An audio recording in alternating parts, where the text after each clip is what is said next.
What's up, Future Millionaire? Today, I'm gonna reveal exactly what I spend my $200,000 per year social media marketing income on and what it's like to live in Olathe, Kansas on a $200,000 per year budget. I put together a cool little spreadsheet for you guys, so let's check it out and jump right into my computer. All right, so we're in the Excel sheet here. I got it zoomed in a little bit for you guys so you can read it easier. And just to recap, a $200,000 per year income, that comes out to $16,784 per month. Well, that's what mine is personally, not exactly 200,000, a little bit over, but you guys get the idea. And then my after-tax income is $12,135. And so you can see the percentage of my income here. I have this labeled as after-tax just to keep things a little bit simpler. But let's start jumping into this, and then we're gonna get into like where my income comes from, where I spend all my income on, and then I even have a little graph that I'm gonna show you guys so you can see the percentage of all my income and where it goes. And I have a little special treat for you guys at the end of this video, so make sure you stick all the way through and I'll share that with you. So let's jump into the first thing, and that's the house payment.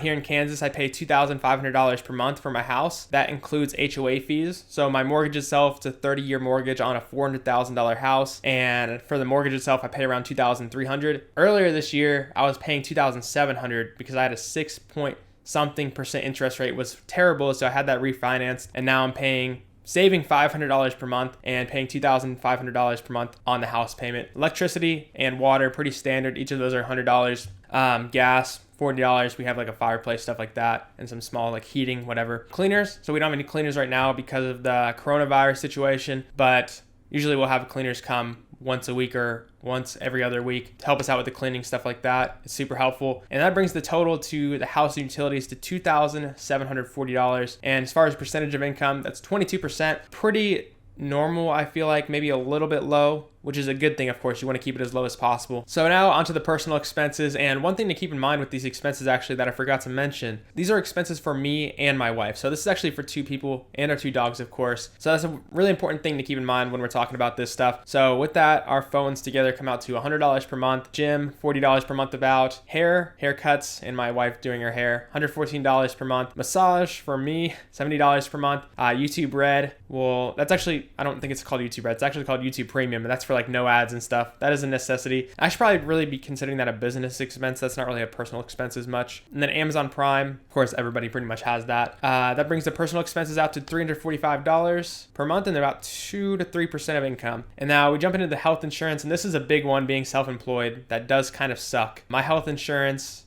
is about $400 per month, and my wife has to pay like a little bit of that to her mom who has her health insurance. She pays like $100 per month for that, so that total comes out to pretty much $500 per month. And then I have life insurance for myself to cover the house. Because I am the only one working, my wife is just pretty much does whatever she wants. It's really awesome because I make this income. She doesn't have to work, and I really enjoy being able to spend that extra time with her. She gets to work on her stuff. She has a calligraphy business and some cool stuff like that. So it's one really nice thing. But because of that, I want to make sure that if I did die in the next 20, 30 years, I would want to, well, let's hope that doesn't happen. But if it does, I just want to make sure the whole house would be covered. My wife wouldn't have to worry about anything. So that's $73 per month. That's a $1 million life insurance policy, so that way it would pay off all the mortgage and any other expenses necessary. Car insurance, that's for me and my wife, $124 per month, and that brings our insurance totals out to about $700 per month, which is 5 to 6% of our income.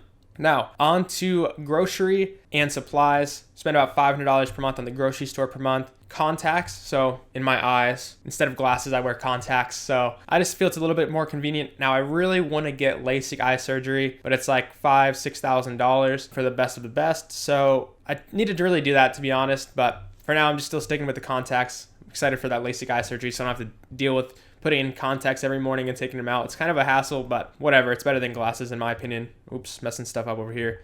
All right, so $50 per month on car gas. We don't really drive that much, to be honest, because I work from home. It's not really a big deal. Now, dog food, daycare, vet, medicine, and supplies. It's $220 for our dogs. And then some miscellaneous stuff. Like, you never know what's going to come up, so I always just put $200 extra in there. Pretty realistic. And that brings the essentials out to around $1,000 per month. So that's food and supplies and gas and stuff like that. That is 8.5% of our after-tax income. Now we're on to some extra stuff. And with that, we got dog toys, Brittany, Amazon gifting. So she's in like this Facebook group. I don't know if you guys have heard of these before, but there's Facebook groups where people go in and they gift each other things on Amazon. So people have a list on Amazon and people gift each other things. I don't know. It's kind of cool, but my wife likes doing it. So just as an extra thing, $100 per month. And then eating out, We spend about $200 per month. We eat out probably 2 times per week. We have one healthy eat out meal once per week and one bad meal eat out per week. And then entertainment, that's $100 per month. That would be like movies, a video game, whatever, stuff like that. Miscellaneous, just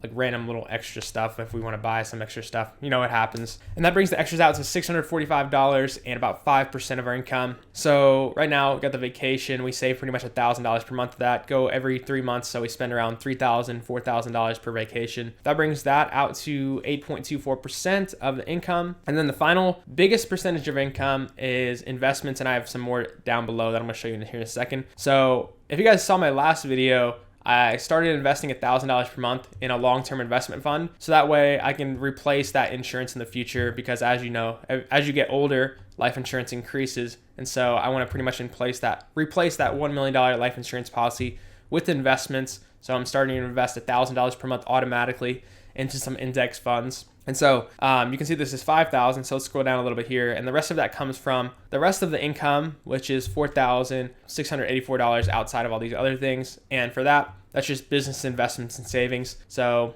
honestly, the best thing that I can get the highest return on is investing back in my business. So that's where a majority of my money is spent. And then the rest of it, if I don't spend it, goes back in savings. Of course, I invest more than this in my businesses, but that's included as an expense in like my business tax return. So I don't really include that. This is just like extra money that I can either save or invest in my business and build kind of wealth that way. So with that in mind, investments and savings, that's $5,684. That's about 47% of my income. I want to try to get that up to 50% or more, which we'll be working on by increasing the income. But now let's jump into the income and like, where do I even make my income? So I have a $6,000 per month salary from my 2 businesses. And so my businesses are set up as S Corps. If you're not in a business, this stuff doesn't really matter. But if you are, it might help you out a little bit. Of course, you want to talk to a tax CPA. That way you can get advice from them. That'll give you the best way to save you money on your taxes. But yeah, my salary, like paid as a W-2 employee from my 2 businesses, is $6,000 per month. And then Billy Willson LLC, which is like my personal brand, my YouTube, my course. Of course, I make a lot more than this from like in sales, but I invest a lot into my team and make investments in the business. And maybe in another video, I'll cover my business expenses and my business income so you guys can see that in more detail. But this is like the actual profit in the end of the day after all the expenses, paying all my team and everything like that. $4,425 extra. Willson Media, which is my marketing agency, $6,359 extra. And then taxes is $4,000. And so my tax rate is 27.7%. And that's including state taxes and federal taxes. And that taxes, pretty much going to taxes every month, is $4,650. And then my income after tax, $12,135. We already covered that a little bit. That's where the percentages come from. All right, so now I want to show you guys something kind of cool that I made for you. And I made a little chart for you guys so you can see in a pie chart where all my money goes. So as you can see here, the vast majority goes to investments and savings. Let's see if we can zoom this in a little bit for you guys. Housing utilities, 22.6%, personal, insurance, essentials, extras, vacation, stuff like that. So there it is. That is how I spend every penny of my $200,000 per year income. I really hope you guys found this video valuable. And if you did, make sure you subscribe to the channel for similar content like this, and as far as how to start a business, sharing my expenses, and stuff like that. Thank you guys so much for watching. And one last thing before you go, to give you guys a special gift for watching all the way to the end of this video, I'm going to leave a link in the description down below sharing this Excel sheet so you guys can use this for your personal expenses and your personal budget to learn more about what you're spending your money on and what you can eliminate so you can save more money, invest more money, and build wealth for yourself. So I'm going to leave the link to this Excel sheet down below, and you can change the numbers whatever you want, change the names, and you have a little pie chart to show you what you're spending all your money on. So hopefully that's helpful to you guys. And once again, if you enjoyed the channel, make sure to subscribe and like the video. And finally, thank you guys so much for watching, and I look forward to seeing you in the next video.